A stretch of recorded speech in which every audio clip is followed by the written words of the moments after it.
Hello guys, welcome to another video on the martial arts. In our series, I am an enthusiastic martial artist, like to explore other systems, other styles, other sports. So today I'm going to be talking to my good friend Don Came from Kissaki Kai Method, and we're going to try to explore the backbones of Kissaki Kai. Hi Don, Excellent. how are you? I'm good, thank you. How are you? What's Kissaki? Kissaki Kai is, I suppose, the easiest way to describe it. People think of it as a style. It's more of a method. It's an approach to training, which is cross-cultural. It can go into any style of karate. It can be seen as a standalone style. If you start with Kissaki, then that's your style. But a lot of people who come into Kissaki are from other backgrounds. I'm from Wado background myself. The founder of Kissaki is from Shotokan. So, and we've had Goju in there, we've had Jiu-Jitsu. There's lots of different disciplines that come under that banner. It doesn't make it a multi-style organization because that's not our intention. We're not just a sort of a home for different styles. It's actually taking the same basic movements, which we see in all martial arts, apply, whether that's kata or kion, doesn't really matter, but it's applying what we refer to as the rules of combat, the underlying principles that make these things work. So we don't do sport karate, nothing against sport karate. I think it's brilliant. I love watching it, as I do performance kata. But what we're really interested in is functional movement. Now, whether that's for self-defense or just for personal health, it doesn't really matter. It can do both of those things. So we're not throwing the baby out with the bathwater. We're not saying, no, we don't do kata, we don't do the kion the way you do. We do. The only thing we really dropped as such is the old 3 and 5 step sparring because it had no functional practice. We don't believe in teaching stuff that people have to then unlearn to learn how to do something properly. So we try and teach it properly from day one. It's like an addition onto your build up onto your I would say it's, rather than think of it as an add-on, think of it as something that permeates everything that you've done before. So it's when you basically look at a series of movements, you can do them just as mechanical movements, you can do them just for the performance aspect of it. But when you you layer in the rules of combat to what we do. And then we call it rules of combat, but basically we're talking about basic physical rules, biomechanical rules, things that are easy to understand, not necessarily easy to put into practice. But once you layer that into those movements, we can start to see what makes sense and what doesn't, what's nonsense and what possibly has value. So that's the primary approach to Kissaki, really. And you're primarily using those rules of combat to use it with a kata, right? Is it kata? Yeah. I mean, if we think historically, first of all, people who came to karate probably actually knew how to fight. Living in the times that they lived in, they would have known how to fight. What they did by coming in to take up a martial art was probably learn how to be more efficient in that skill base. So I think that the kata is important. Kata is there for a reason. It contains a lot of really important information, but it's a bit like trying to read a book in a foreign language. If you don't understand the language, I can't speak Spanish. There's no point in me picking up a book and reading Spanish because I won't know what the hell it's talking about. So the rules or the biomechanical principles are there to allow us to translate what's going on within the kata, within the kion. And most of this work is done by Vince Morris, actually, because he set down his rules of combat, or his interpretation of those rules of combat. And as I say, they tend to underpin whatever we do, irrespective of what style we come from. So we could come from a predominantly grappling style, we could come from a predominantly striking style.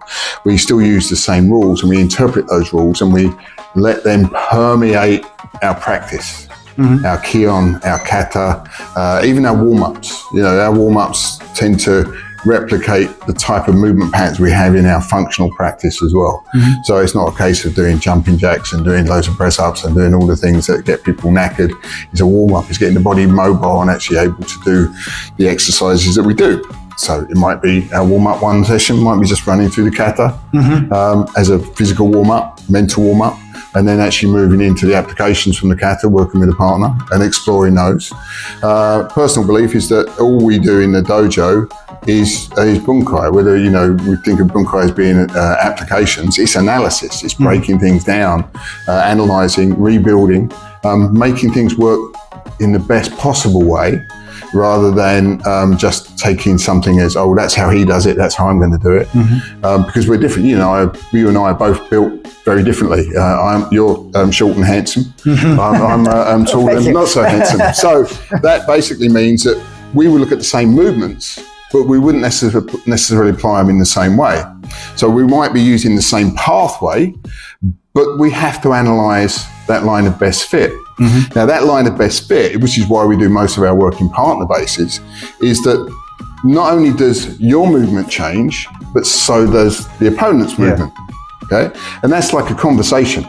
A good martial art, a combative art, is like having a conversation. It's not me having a monologue. I've got to basically look at what you're doing. I've got to deal with what you're doing. I've got to find my way around that. And there's a lot of to-ing and throwing, like there is in fighting. We can try and dominate. Obviously, we don't want it to go on any longer than it has to. But it is a conversation. We can't just think, oh, this is what I have to do, because at that point in time, we don't necessarily know what the other person's trying to do. You training with you for a few times. Quite a few it's a few years now. You always emphasize the importance of pathways. Can you explain a little bit of that concept? Because to be honest, except you, I don't hear many people saying and explaining the pathways. Everybody says follow the pathways, but there's no explanation. Well, there's a number of possible threads to pull at there. Pathways is basically a really simple way of explaining the pathway of a technique. Not just if we're doing, say, for example, low block or Gedan, we are looking at the pathway of the arm. It's that connection through the whole body. There has to be that foot to hand, hand to foot connection. It's like links in a chain. So if we don't have all the other connecting links, then the technique's not going to work. So that's one aspect of the pathway. We understand, learn how to perform the movement in an integrated way so that we can follow that pathway. Then we have to think about it in a slightly broader sense, because there's always an attacking pathway as well. And the reason I tend to use the term pathway rather than a specific technique is that we don't, as we said, you know, if somebody's attacking, we might be able to recognize the pathway, but we're not necessarily going to identify the technique. And if we understand the pathway, then we can actually look at how we intercept the pathway, how we deal with the pathway, how we open up our own pathway as an attack or counter-attack. So then we sort of start to play with this idea of actually, now we've got to explore not just the pathway, which is almost like the solo practice. We've now got to start to explore that idea of the line of best fit. What is the best way to utilize this technique working with a partner, an active partner, not just a passive uke, but somebody who's actually trying to perform and demonstrate a good technique. Being a good uke is really important. If they're not trying to hit you, then it doesn't really matter what you do as a defensive movement. I'm not saying we have to try and hurt each other, but there has to be realistic expectations both on the attacker and the defender if we're going to have something that works in a functional way. If we don't have that, then we don't have confidence in the technique. So we don't start the exercise with somebody standing about 2, 3, 4, 5 feet away and having to take a big step in to try and do their attack. That doesn't really help us learn how the movements work, because at that range, it would be very different to working in close. You know, if somebody's standing almost nose to nose, your technique is going to be very different to you working with me if I'm standing 5 feet away. So we have to, again, look at that. And that's, again, where these pathways are developed, and a better understanding of the pathways are developed and how they work with the opposing pathways of the attacker, but also how we then explore those different lines of best fit. There's a certain amount of emphasis in a lot of martial arts about precision of technique. Techniques have to be precise. There's a difference in precision working when you're working as a solo drill, when you're doing your solo training, to precision when you're working with a partner. Because again, there has to be this ability to make those little subtle changes throughout the movement. And if you don't drill those with a partner, you're never going to get those. So it's really important that when we address and identify the pathways, when we want to put them into a working setting, working with a training partner, and he's a training partner, you know, we're not fighting in the dojo, we're trying to develop each other's skill base, then we have to make sure that we find and train that line of best fit. It needs to become second nature. You know, because otherwise you're trying to do, you know, if you're going to do a punch to my face and I know I'm going to do a low block defense, how's that going to work? So we have to be able to find and work with the correct structures to get the best out of both training. You know, I need to train my attacks as well as my defenses. It's not, you know, so if we're doing a partner-based drill and you're throwing a hook punch at my head because I'm leaving myself open, you've got to be throwing a good hook punch. You've got to know your targets. You've got to be on target. Because then I can actually do what I need to do, and I can make sure that that works. Can we do a couple of? Yeah, sure. Okay, what we looking at here? So if we say, for example, first thing we do, which is probably a little bit different to what we see in a lot of dojo, is that we tend to start quite close, and then always have our hands up. If we're in a position where we can have the hands up, I would immediately start by moving offline. So if I can actually see that you're dominant with your left leg, I'm going to come and move offline here. And irrespective of what we do from that point, we can come in with all sorts of possibilities. So whether I'm actually coming in using that so-called rising block, Agiyuki pressing movement, or coming from here and actually coming around to hit with the back hand, so you're coming around to swing off the back hand, we're using the same basic idea of moving in. So we're changing angles each time. So I'll come in from here, hop, I'll come in from here and I'm a little bit late and the punches come round, bang, so we come round and I get that switch in position. So I'm breaking posture and breaking stance. We have to be able to break the opponent's balance. And I think if you take posture, actually one of the points that Tommy made in the seminar earlier on, if I just hit you and push you away, all I'm doing is creating more space. What I want to be able to do is control the space. So if I'm going to come in, I'm going to hit here. I don't want you to just be falling away from me, unless that is literally what you need to do. If you're unconscious, that's fine. But it gives us a certain amount of control. You can see the linking here. If I'm coming from here and I'm hitting to the head here, you know, I might have caught your thumb. I can attack into the body here. I can wrap in. I'm still moving in, so I'm still taking your posture. Can we do it from the other side? Yeah, of course we can. Yeah.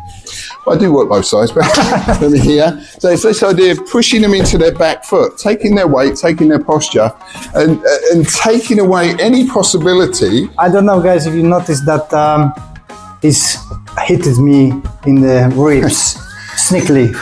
It's in here, it's in here, wraps in. So still controlling the head here. If you control the head, you control the rest of the body. So again, you've got this, knees can come in, you can stamp on the feet, you can push pro people down to the floor, vigorously throw them to the floor. So this is, you know, really important. We want, although we don't have to throw people to the floor all the time, we want to be able to throw people on the floor. I don't want you to leave you standing. So the precept in Kissaki is that if I've hit you 2 or 3 times, I hit you as many times as I need to, I want you on the floor. I don't want to leave you standing. And that's back to what we were saying earlier on, is that, you know, if you put somebody on the floor, don't stand around and wait for them to get back up again. Use that as your exit strategy or your time to finish the confrontation if it's a multiple attacker situation.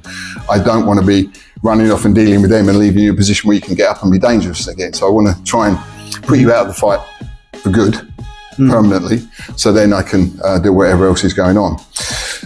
So as I said, we've got the hands up, I move. I don't stand in front and just do this because I'm still on the firing line. So I come in from here, I've got to move off here. And it doesn't actually matter from our point of view whether I'm inside the arm or end up outside the arm. I'm still basically doing the same thing. So if I come in for this and I come in with this one from here, now we switch, we come up into this position. So it gives me control over this arm. And again, we're still using that same basic idea. Anyone who's trained with me for any length of time knows I tread on feet, because I want to pin the foot. Because if you fall down, I want to do some damage to your ankle, to your knee. I don't want you getting up and being able to run down the road after me. So I want to try and create trauma. And to be honest, I'm much better off trying to damage your leg rather than trying to stamp on your head when you're on the floor, because it's much more defendable for me if I put you on the floor and I break your leg in the process, or I rupture your medial collateral ligaments, or I damage your ankle. That's much more defendable in the court of law than me saying, okay, now I'm going to jump on your head because you're on the floor. Okay, multiple attacker situation changes the environment, changes the dynamic. Okay, I've got that from here, comes in. So go with what movement hits. If the head's there, I hit the head. Yeah. If I come from here and the arm's there, I hit the arm. So I change my angle. You can see how it takes and breaks the posture. You don't release pressure because you're on the elbow here. If they're pushing back into me, then I would change my direction, basically to take that technique through the elbow. That's just one example. But generally, the best way to finish a fight is to hit the off switch. I think most people accept that now. Yeah, and that means I need to clear the arms out of the way. If I can damage them in the process, that's great, but I want to hit the off switch. And that may only be for a few seconds, but that few seconds, or even a second, is going to give me the chance to do whatever else I need to do. Awesome. Okay. Yep. Cool. Good. Should we go back to our original positions? My OCD means I can't finish in a different position to the way I started. Okay. Sorry about that. Thank you very much. So here you go, Kissaki Kai Method with Don Came Sensei. You can find Don's dojo in Eastbourne. There will be a link down below, pop-up banner at the top, and Don is available to be booked for the seminars. If you haven't done seminar with him, you need to do. We're doing both quite often. Seminars we both enjoy, and the feedback from Don's teaching always amazing. And as always, please feel free to subscribe, hit that notification button, hit that like button as well, and I catch you on the next one. See you soon.